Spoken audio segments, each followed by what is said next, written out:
Дэлхийн монголчуудын эмгэл радио 88.3 төлөвлөгөөн дээр суугаад оруулан сонсож би эрхэм таны энэ өдрийн амраа монголан дахин айлтгая. 7 нүгүрийн даваагаас баасан гарахын яг энэ цаг мөчөөд радион 3 дугаар студиэс шуугах тусам нягтал гэсөөрэтагаар дөрөн зүгийн шууганы нэвтрүүлэг маань эрхэм сонсогч танд шууд үрдэг. Яг Улаанбаатар хотод 18 цаг 15 минут болсон өнөөдөр 2025 оны 4-р сарын 22-ны мягмар гарагийн дөрөн зүгийн шууганы нэвтрүүлэг эхэлж байна. Студид хөтлөгч Анжгаа гэрлээ. За найруулагчаар Борхогийн Чинбатнаар ажиллаж байна. За дахин орой минь төргий. За орой минь төргий. За нэвтрүүлгийн хамтран ажиллагчаар доктортой өсөлтийг тууштай байдлаар Apex Capital үнд цаасны компани за мөн Чартак брендийн байгалийн хийжүүлсэн эрдэс тус хамтран ажиллаж байгаа. За өнөөдөр чи миний мэдээгээр эхэлдэг тийм. За шуугуулад өгье. За эхний мэдээ энэ өстой айгүй бүр өмнөөс нь гол харалсан. За Япон шууган хүргэнэ. Япон улсын иргэн хөгжмийн продюсер Хонконг гэдэг залууд тохиолдсон нэгэн гунигтай явдал арлын Японы сошиал медиаг жинхэнэ бужигнуулж ийнэг одоо маш өрөвдөлттэй хэрэг болсон. Хөгжмийн продюсер энэ залуу бүр хүүхэд байгаасаа л Ferrari машин худалдаж аваад салхи татуулан давхихыг мөрөөддөг байсан юм байна л да. Ингээд сүүлийн 10 гаруй жил мөнгөө маш сайн хуримтлуулсан. Тэгээд спорт загварын Ferrari машинаа худалдан авсан. Гол нь худалдаж аваад хэдхэн минут салхи татуулаад дахиад үзчихсэн чинь машин ерөөсө гал авалцаа шатаад үнсэн тургуулчихсан байвал яах вэ? Нэх гой цав цагаа нэг мангар хөөрхөн машин тэгээд ингээд амар шатж байгаа нь манай найруулагч одоо үзүүлэх баха. Үгүй тэгээд одоо ерөөсөө л ийм гинтийн юм болсон юм байна. Ер нь гинтийн юм болсон юм байна. За ийм юм болсон. Амар болсон байгааз. Ингээд үйл явдал бол 4 сарын 16-ны өдөр болсон. Продюсер залуу 10 жилийн турш мөнгөө яг зориулан хадгалж байгаад 43 сая йенээр буюу Монгол мөнгөөр 1.1 тэрбум төгрөгөөр худалдаж авсан заяа. Нэг орц байшин шүү чи баг. За 450 орц байшин.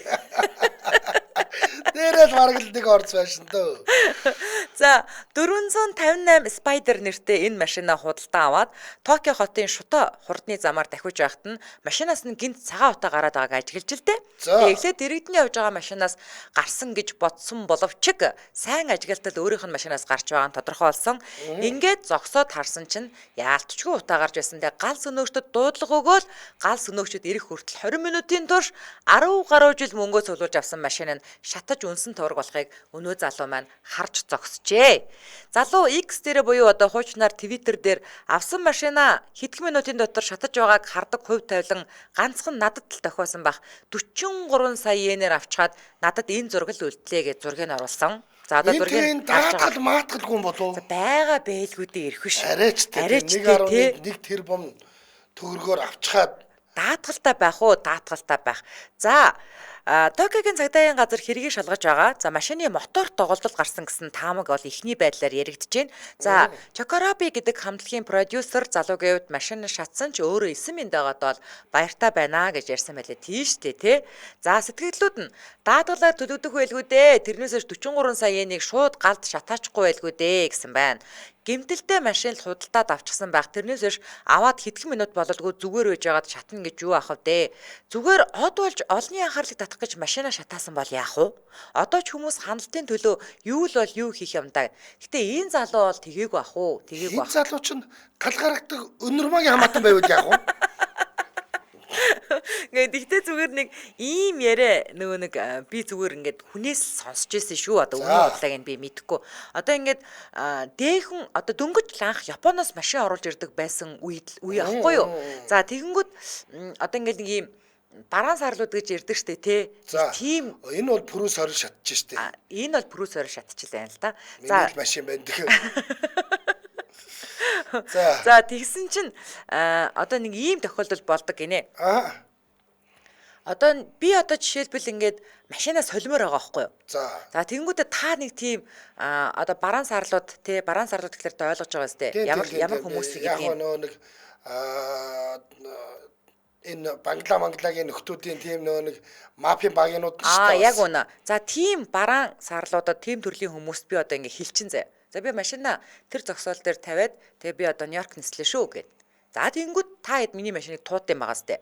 За тэгээд тууга задлаад ингээд цэлбэг болгоод юм уу эсвэл юу яагаад одоо бүтнээр нь чамаагүй авчирч. Яг ер нь тэгэл нэг юм болгоно. За болгоно. За тэгэнгүүт би дарагдахгүй болгоно. Тийм. Би эрэнгүүтээ яасан бах нь. Хүү би отост ингээд Нью-Йорк нисээд ингээд зогсоол дээр машин тавьчихсан. Миний машин алдаа болцсон байхгүй. Тэгээд даатгалаас мөнгө аваад тэгээд ингээд дахиад шинэ машин авах нь штэ тий. За нэг ийм одоо процесс. За худлааг бол та нар над камер хаар гэ тий. За нэг ийм процесс ингээд явагддаг ийм юм бол байдаг шүү гэж хэлжсэн. Гэхдээ энэ залуугийн хувьд бол арайч те өөрөө 10 жил мөнгөө цуглуулж энэ машиныг авчаад тэгээ бас машина шатааж хийж байгаа те. Тэгээд өөрөө шатаж өгөх эрсдэлтэй байж шүү дээ. Тийм шүү дээ. Харин тий. Яг үнэ. Хурдны зам дээр явж байгаад бууж амжаач үгүй ч тэгэл бууд зогсож хараагүй бол гинт гал гараад өөрөө ч шатаж өгөх аюул байлаа шүү дээ. Тийм шүү дээ.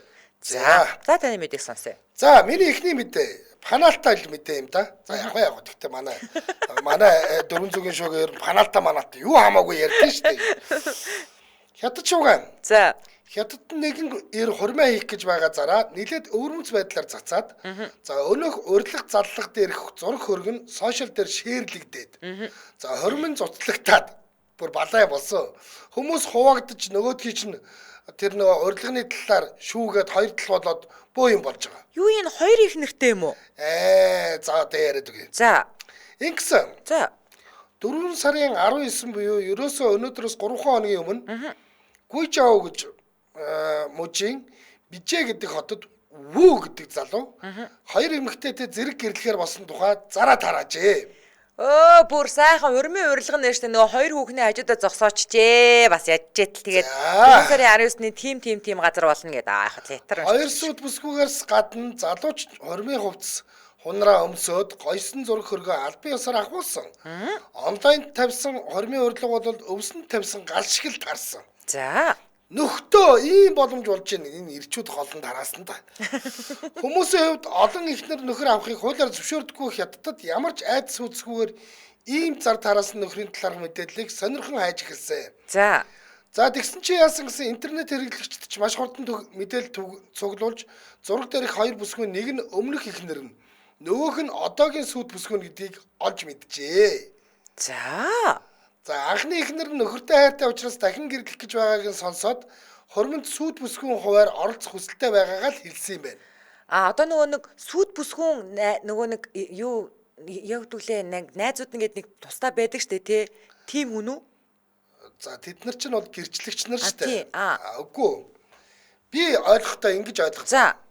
Энэ хоёр анх суусан штэ. Тэгсэн. Анх ихнэртэй байсан штэ. Тэгээд суухад энэ хоёр мөнгөгүй байсан учраас хормоо хийгээгүй байж болно штэ. За. Тэгээд салцсан. За одоо энэ залуу ингээд өөр нэг хүнтэй хормоо хийх гэж штэ. Тэнгүүд ихнэр нь чи ингээд одоо мөнгөтэй болоод хором хийхүүд болсон юм чинь. Би нэг ингээд зүгээр ингээд сүт бүсгүүн хувцсамсод зураг авахулчих л да. За. Хүү энэ хоёр чинь тэгтээ хоёулаа л хөөрхөн хүүхэн байна. За бүр тэгээд нөр плардаггүй гой зургийг гараад тийм байж та. За үгүй яг эдгээр чинь бол ер нь бүлтээтэл бодно шүү. Тэгдэг. Бодно шүү. Ахаад дээр нь энд нөө камернууд нь амар болгоно шүү. За яах вэ? Тэгсэн байсан чи яах вэ дээ? Би ч бэрэд чиг гараад байгаа юм чи. За тэгээд одоогийн сүд бүсгүүн ч гэсэн найз залуутай хайртай учраас найз залуугийнхаа гаргасан бүх шийдвэрийг дэмжин гэснээр ийхүү 3 оролцогчтой хормын урилга заллаг тараагджээ. За. Энэ хэрэг олонний дургуцлыг төрүүлээд бөө юм болон сүултээ цагдаа хүртэл татагтаа орсон. Цагдаа нар хормынхын асуудалд оролцож ирсний дараа энэ Вүү гэдэг залуу маань хормоо цуцалж зөвхөн одоогийн сүд бүсгүүтэйгээ ёсолжээ. За. Ингэхгүй бол эн чинь аюултай штэ. Эн чинь хятадтай штэ. Тийм ээ. Тийм үстэй. Ердөө ийм ингээд болоо штэ. Ингээд ингэчих штэ. За онлайнд баахан хэрүүл хил ам дагуулсан зургууд нь тарсны дараа хормоо хийх гэж байсан газар нь ийм бузар юмд оролцохгүй гэснээр хормыг нь цуцалсан гэдэг мэдээлэл бас явж байна лээ. За яг нь ер нь бол нөгөөдөл нь бас айж байгаа штэ. Ийм юм болоод та нар энэ хойд бус юм болж байгаа та нар дэмжиж хормыг нь хийлгэсэн үү аа? Оролцсон уу аа? Тэгэл дуусаа штэ. Тэгэл дуусаа. Тийм учраас энэ яг үтэй уг нь бол гайгүй залуу ээж те. За яадаг юм бэ? Яадаг ингээд 3 давхсан зураг мурагтайгаа ингээл явчих гэжэлтэй ууг нь бол бас нөгөө талаас хүмүүсийн анхаарлыг татах байх гэж бодсон байх. Түүнээс хоёр их нэртэй зэрэг хормоо их гэсэн санаархал бол аврагт бол байхгүй шүү дээ. Тийм байна. За сэтгэлдлүүд нь өөр хүнтэй хуваалцаад ч болдгоо хажууд нь бай гэж байдаг. Жинхэнэ хайр юм аа да. Азтай залуу юм аа, мөнгөтэй юм болов уу? Эсвэл өөр юмдаа сайн юм болов уу гинэ. За, хоёр хүүхнээр ухаангүй хайрлуулж байдаг лутер байна. Сайн ч ир байх.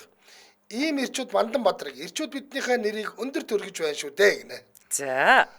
Хоёр хүүхэн шал тэнэг юм аа. Хүний 2 дахь 3 дахь болохыг би хэзээ ч хүлээн зөвшөөрч чадахгүй. Миний юм бол минийх л байх хэрэгтэй гинэ. Яа. За. Бааштай бол Монгол хүүхэн битсэн бахав. Амар 3 дахь сэтгэл бол манай хүүхнүүд очиод битсэн байж байгаа. Ёртоо. Хятад мэдэн дээр Монгол хүүхэн ойлгоо те. Хятадаар бичсэн юу байсан те. За, Улаанбаатар хотод 18 цаг 26 минут болсон. За, нэвтрүүлгийн маань хамтран ажиллагчаар Чартак брендийн байгалийн хийж үс эрдэс тус хамтран ажиллаж байгаа. За энэ байна. Энэ байна. Чартак гэдэг дээр юм нэг 3 уулны зурагтай 3 баха. Тийм. За 4 ч уул юм байгаа юм мэдгүй. За ийм зурагтай юутай шүү. Логотой. За нэлээ олон дэлгүүрүүдэд очсон байлээ би бүр харсан. Янзын хэд хэдэн дэлгүүрүүдэд бас харагдчихлаа шүү. За, Оюурич компани нь импортын худалдаа түгээлтийн үйл ажиллагаа явуулдаг бөгөөд Узбекистан улсын Чартак Mineral Water компани Монгол улс дахь албан ёсны борлуулагчийн эрх аваад байгаа. За, тэгэхээр Монгол хүний эрүүл мэндийг дэмжих бүтээгдэхүүнийг ийм шилдэг сайхан бүтээгдэхүүнийг хэрэглэгчдэд хүргэхээр зорио ажиллаж байна. За, ингэж байгаа юм. Нэг шил 0.5 литртэй аршаан нь хүний хоногийн йодны хэрэгцээг бүрэн нөхнөө. Тийм. Ийм учраас та бүхэн ямарваа нэг манайх ч нэг йодын асуудалтай шүү дээ. Ер нь бол байсан одоо ч нэг харилцсан юм байхгүй. Бамбаа булчирхайн өвчлөл ихтэй ийм улсуудын тоонд ордог юм а. Тийм учраас ийм йодыг бас хэрэгжилж байгаа. За дээр нь энэ аршаан чинь калий натрийн хлорыг зохистой тунгаар агуулж байгаа гэдэг үүднээс зүрх судасны хэвийн үйл ажиллагааг хангахад нэн чухал хэрэгтэй бөгөөд артерийн даралтыг докторжуулах, зүрхний хэм алдагдал, зүрхний тэжээлийн дутагдал болон зүрхний архаг өвчлөлийн үеийн шээс хөөх байнгын эмчилгээний үед электролит нөхөх зорилгоор хэрэглэхэд тун тохиромжтой гэсэн байна шүү. За, ойлголоо. За, тэгээд Чартак аршаан нь химийн найрлагын хувьд бол харин сульфатын хлорид натрийн аршааны ангилалд байдаг учраас за зах зээл дээр байгаа энэ гидрокарбонат натрийн аршаанаас ялгаатай гэж шүү. За, энэхүү аршааныг та бүхэн сансар Carrefour болон номин Эфес сүлжээ дэлгүүрүүдээс худалдан авах болцоотой. Мөн одоогоор хан үйлдвэрийн зарим орон сууцны доотлын супермаркет дэлгүүрт борлуулагдаж байгаа тул хэрэглэгч та Чартак аршаана та нар Чартак байна уу гэж асуухаа мартваа гэсэн байна. За, тэгээд илэрхийлэнгүй мэдээллийн 75 75 95 59 99 55 95 гэдэг утгаар холбогдож аваарай. Тэгээд Чартак Монголиа гэж латинаар бичээд Facebook пэйж рүү орох боломжтой. Ингээд нэвтрүүлгийн хамтран ажиллагчаар Чартак брендийн байгалийн хийж үс эрдэс тус хамтран ажиллаж байна. Баярлалаа. За, баярлалаа. За, 4 зүгийн шугаар нэвтрүүлэг радион 3 дугаар студиэс үргэлжлэн хурж байна. Одоо минийх тийм ээ? Миний мэдээ. За, ингэсэн байна. Хойлоо нэг дээр нэг ийм мэдээ ярьжсэн санаж байна уу? Нэг хүүхэн брендийн дэлгүүрт орсон чинь өөрийг нь үл оошоолоо гингүүтээ брендийн худалдаж авахтаа цүнх дүүрэн бэлэн мөнгө ингэж авчираад тоолуулсан гэд тоолуулж авсан гэд тэгж одоо тэр газрыг чадсан гэд ярьжсэн штэ. За, тэгвэл энэ ингэсэн. Тайваныг 2 хувааж хагаралдуулаад байгаа нэг хэргийг ярьж үгүй би заяа одоо. Тайваныг нэг кафений эзэн ажилтнаа сүүлчийнхэн цалин болох 6972 шин $50 бүгдийг нь задгаа зоосоор олгосон шүү. Зоосон мөнгөөр олгосон. За, нэмээд бас удирдлагатайгаа хэрүүлсэн гэдэг шалтгаанаар цалингийн чассан байсан.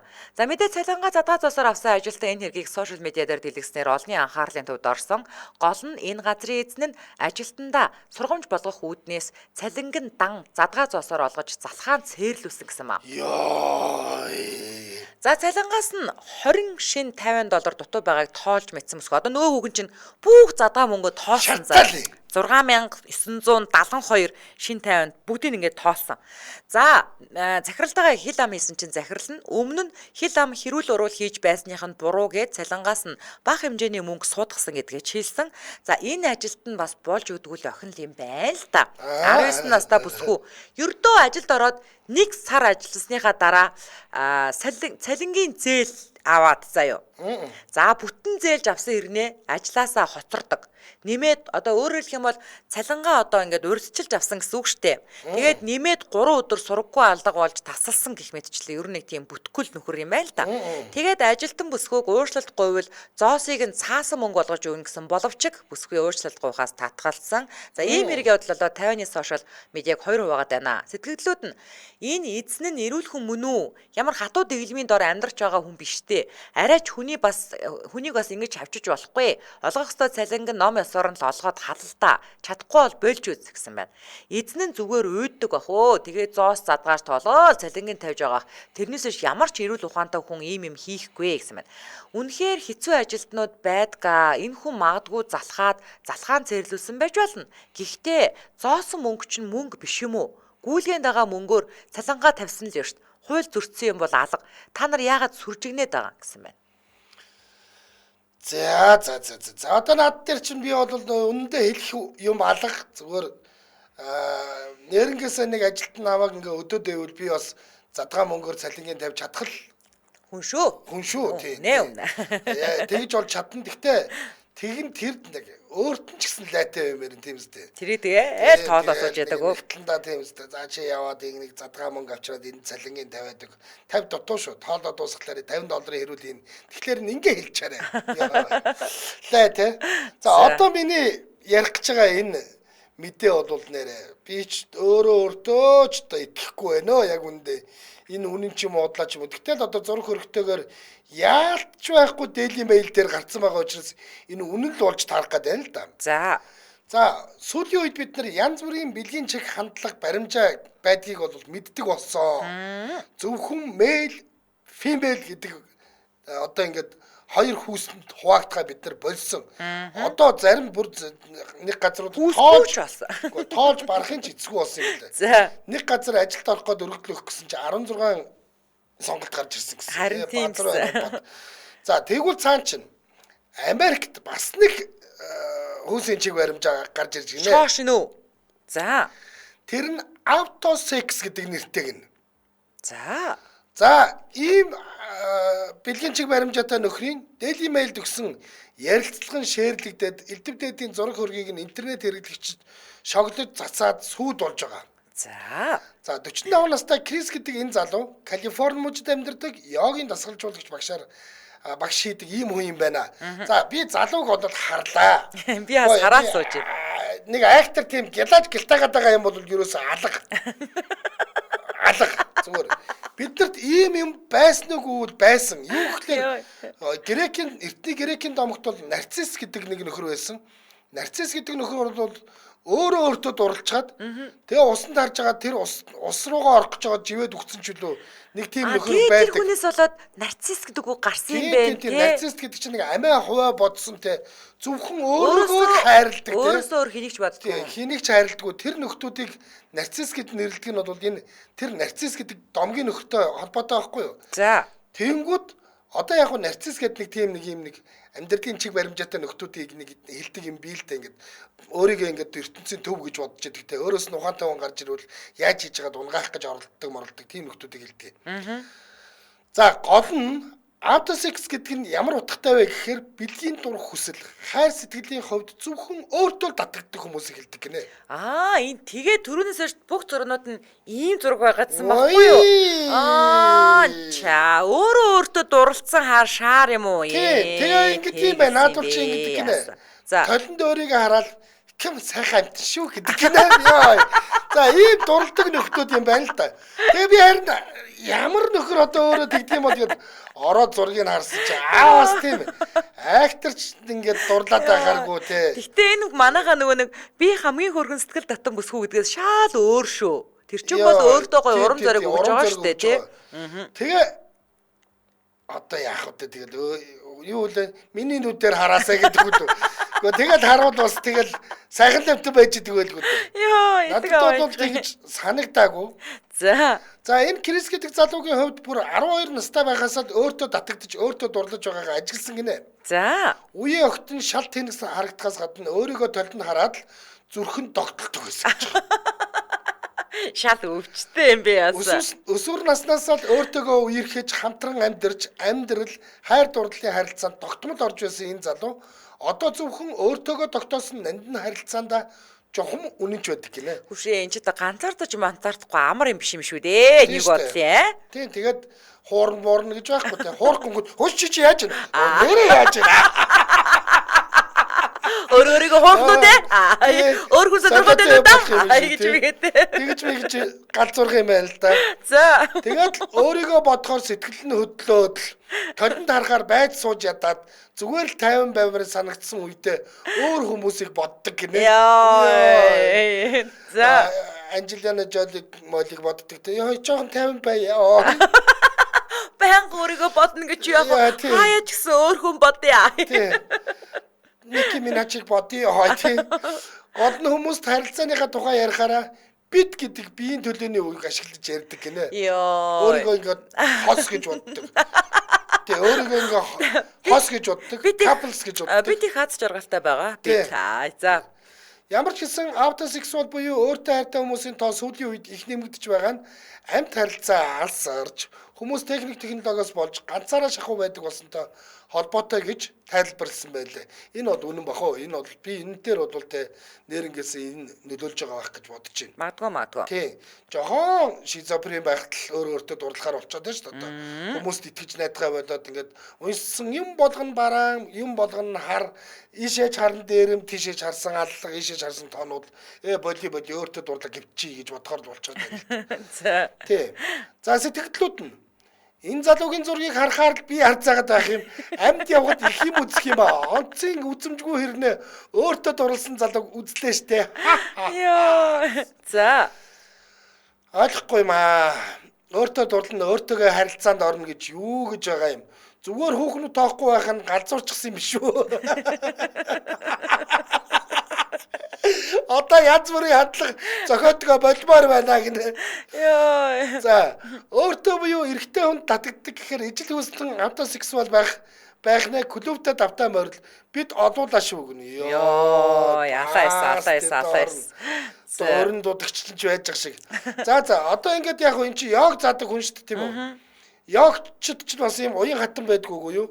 Байна. Байлгүй яах вэ? Ингээд эвгэгтэд өөр мөрийгөө үсчих юм биш үү наадах чи. Йоо. За. Эвгэгтэж очиод өөрийнхөө бөксөн дээр үсчих юм биш үү? За, Улаанбаатар хотод 18 цаг 38 минут болсон нэвтрүүлгийн маань хамтран аялагчаар доктортой өсөлтийг тууштай байдлаар Apex Capital үн цаасны компани хамтран ажиллаж байгаа.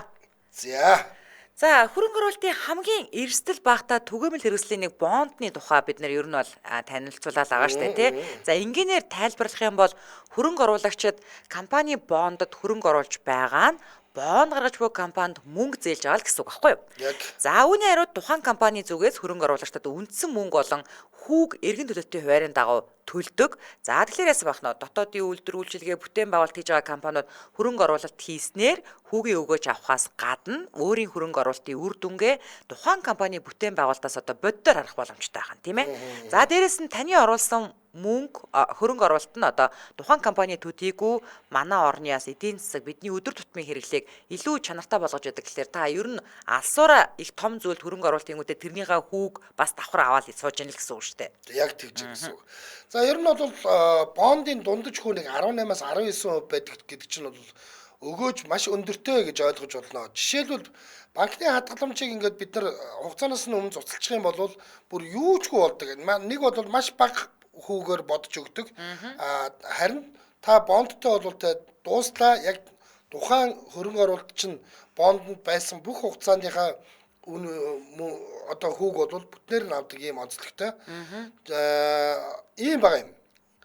Та одоо жишээлбэл 100 сая төгрөгөөр 19.5% хүүтэй бондыг худалдаж аваад 12 сарын хугацаанд тэнд мөнгөө байршуулах буюу хөрөнгө оруулалт хийлээ гэж бодъё. За. Тэгэх юм бол татварын дараах цэвэр хүүн 17 сая 550 мянган төгрөг гэж байгаа байхгүй. За. Ерөөсөө л 12 сар байлгасныхаа төлөө та шууд 17 сая 550 мянга буюу 17.5% хүү авч ийн гэсэн үг шүү дээ. Энэ бол банкнд бол бүр төсөөлөд чирэггүй шүү дээ. Ийм тохиолдол. Одоо бид нарын чинь одоогийн байдлаар хамгийн өндөр хүүтэй банк 16.5 гэж яриад байгаа шүү дээ, тий.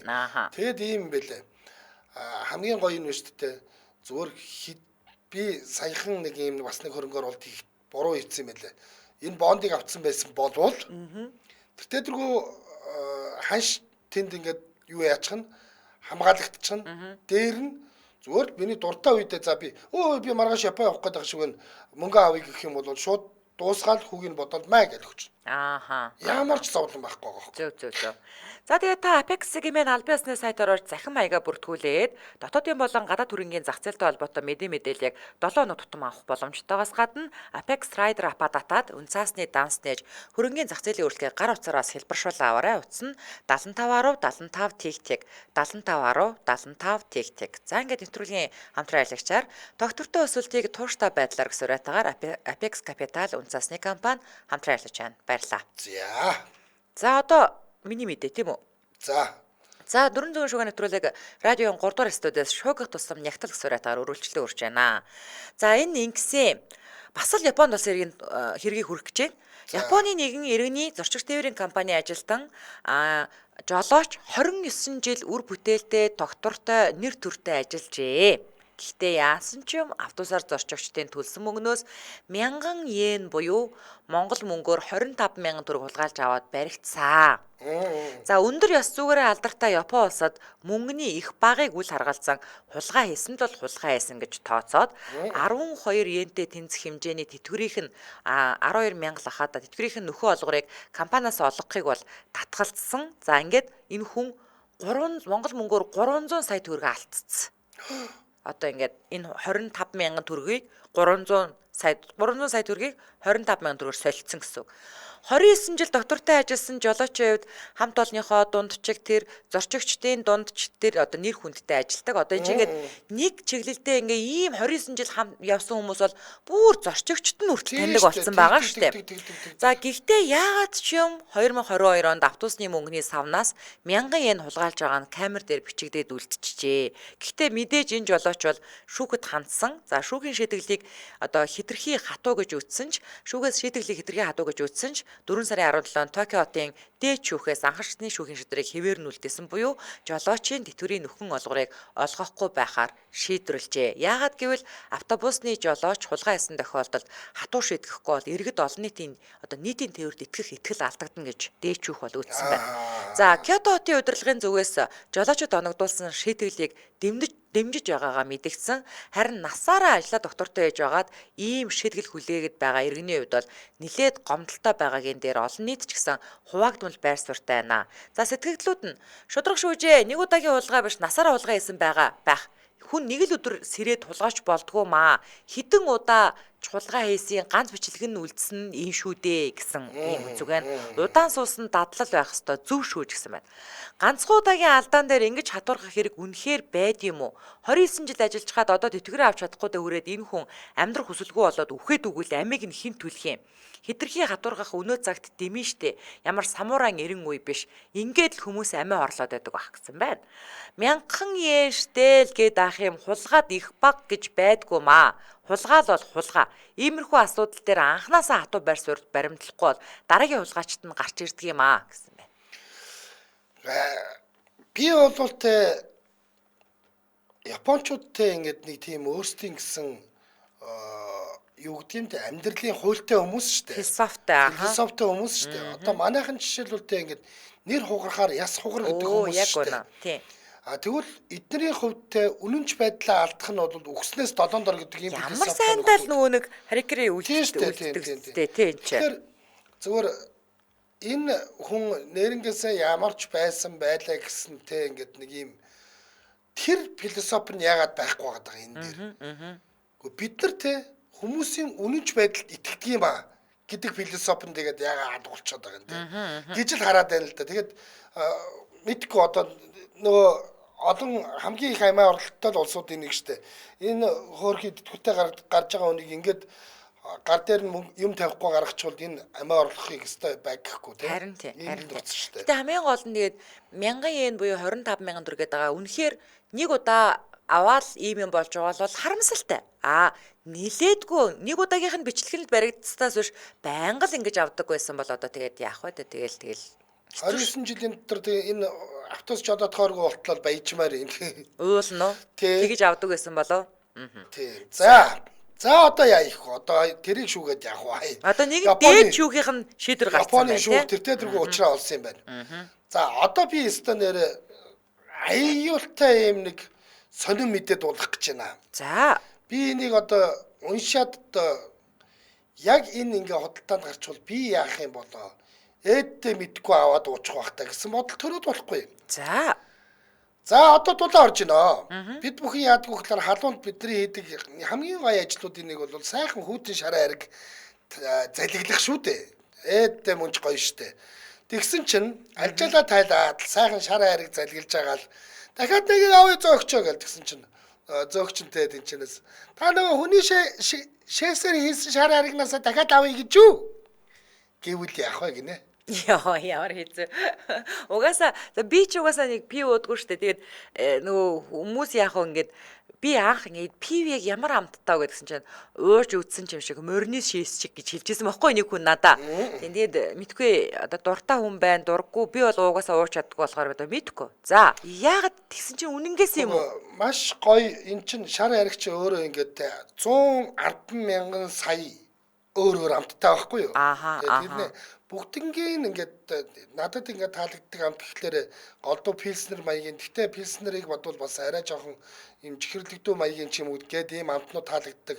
Тэгээд байдаг бол хүн болгоных өөр л дөө. Би гэхдээ яг нөгөө нэг бид нар Чиндаод очиод Цинтао пивний фестивал дээр очсон шүү дээ. Фестивал гэдэг ямар утгаараа болдог вэ гэдгийг тэнд харсан. Гэхдээ би тэгэхэд яг одоо тэр чинь угаасаа Чиндао өөрөө Цинтао пивний ингээд яг гожуураас нь уугаа үсттэй. Тэгсэн би харин тэгсэн. Гэхдээ надад тэр таалагдсан. Яагад гэвэл би яг ингээд гожуураас нь цоо шинээр нууж байгаа болоод тэр юм уу ямар ч байсан надад тэр ерөөсөө нөгөө нэг пив шиг тий одоо би нэг юм пив энэ гашуун балаа юм юунд нь дурлаа гэж би боддог байсан бол үнэхээр гоё байсан. Үнэхээр гоё байсан. Нэг удаа тийм гашуун балаа пивийг уусан байгаа байхгүй юу? Тэгээд жигссэн байжгаад яг тийм өөрийнхөө амтанд таарсан пивийг бас одоо дуучиж байгаа байхгүй юу? Тийм байна. Гэтэ би Монголд ирээд дуусан чинь тийм байгаагүй. Мэдээгээ хэлье. За Цаан чинь Австрийн байгаль дээлтэй зөөврийн султууд үйлдвэрлэдэг Окто гэдэг компани Вен хотын тэргүүлэх цэргийн судлаач эрдэмтдтэй хамтран ажиллаад маш өвөрмөц орц бүхий шар аргийг гаргаж авчээ. Түрүү хэлсэнчлэн өвөрмөц орц нь хүний шингэн буюу шээс юм аа. Яана, морины шээс чи жигнэсээ хүний шээс болоод нас. Окто писнер гэж нэрлэгдээд байгаа энэ шар ариг нь удахгүй худалдаанд гарч магадгүй байгаа гинэ. За хамгийн гол нь энэ шар айргийн гол түүхий идуулах шээсийг хөгжмийн наадмууд барилгын талбай дээр байрлуулсан Оклогийн зөөврийн бизнес газруудаас цуглуулдаг гинэ. Яана. За ингээд бүх хорт бодиснуудаас нь цэвэрлсэний дараагаар цэвэрхэн ус үлддэг гэнэ л дээ. За Оклогийнхан өдөрт 600 литр хүний шингэн цуглуулад цэвэрлээд шүүлтүрээр оруулаад ингээд үлдсэн усыг нь ашиглаад юу яаж байгаа юм бэ? Шар айрыг үйлдвэрлэж байгаа. Тэр тэгээ яагаад байгаа? Эко гэдэг юм уу? Яагаад байгаа? Тийм шүү дээ. Дахин боловсруулж байгаа байхгүй юу? Дахин боловсруулж гэдэг юм уу тий? За. Итгэхэд бэрхжгэлсэн энэ шар айрыг яг л энгийн шар айрыг шиг амтагддаг гэж байгаа юм. Намар гэхэд Окто Писнер гэдэг энэ шар айргийг худалдаанд гаргахаар төлөвлөж байгаа гэсэн байна шүү. Зөө.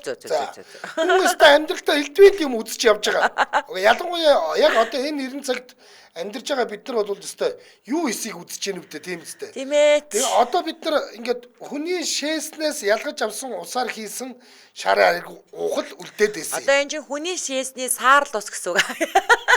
Бараг л тийм үстэй. Шээсээр хийсэн шээсийг цэвэрлээд гаргаж авсан усаар хийсэн шар айрыг уух маань л үлдчихэд байсан. Ашгүй тийгсэн хийч шиттер. За сэтгэлдлүүд нь. За. Өөрийнхөө шээсээр хийсэн шар айргийг ч уухгүй.